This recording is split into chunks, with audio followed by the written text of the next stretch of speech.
A woman wakes up, trapped in an underground maze. Dimly lit, there are dirt walls and a locked iron gate. The only clue she can find is a Rubik's Cube which is like a maze. Hunger and cold force her to try and solve that Rubik's Cube. Suddenly, a door unlocks, and a fresh hamburger appears in the room. The woman quickly starts eating it. After filling her stomach, she soon solves the second puzzle. Then, a clean bed shows up in front of her. The woman realizes she's caught up in a game, solve the Rubik's Cube, earn rewards. But the following puzzles are too difficult, and she tries for a long time but can't figure them out. In this maze, lack of water is more terrifying than hunger. The woman looks around for ages but only finds a dirty toilet. To survive, she has to force herself to drink from it. Finally, she breaks down and angrily throws the Rubik's Cube into the distance. But the next second, she regrets it. She picks up the Rubik's Cube and keeps apologizing. In an instant, a bottle of clean water appears in front of her. Time seemed to stretch on endlessly in the maze. The woman hears crying in the maze. She's curious and comes to a door. Just as the woman is about to speak, she sees the password right beside it. So she carefully opens the door. A strange girl stands there with her hands behind her back. Suddenly, the girl rushes towards her, scaring the woman so much that she quickly closes the door.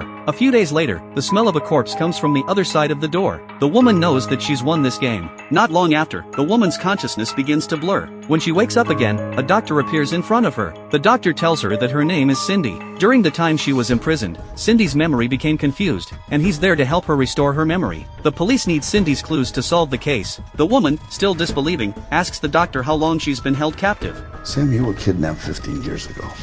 The doctor hands her a photo. At this moment, the woman finally breaks down. Cindy begins to recall bit by bit, until she mentions that the kidnapper gave her a cat. The doctor suggests that she look at her stomach. Cindy slowly lifts up her clothes, and there's actually a cesarean section scar on her stomach. Her memory goes back to the maze again. It turns out that what she saw then wasn't a cat but a baby. The doctor asks Cindy to have a good rest and then goes out to make a phone call. A few minutes later, the phone beside the bed suddenly rings. It's a call from a pizza store. She suddenly remembers the pizza she often ate in the maze. Sensing that something's wrong, she goes to the corridor. She throws the ball in her hand with all her might. It turns out that she's never left this maze. What's even more desperate is that, according to the TV news report in the next room, Cindy has already been rescued. The woman is completely stunned. Since she's still here, who was the one who was rescued? And who is she herself? What on earth is the truth of all this?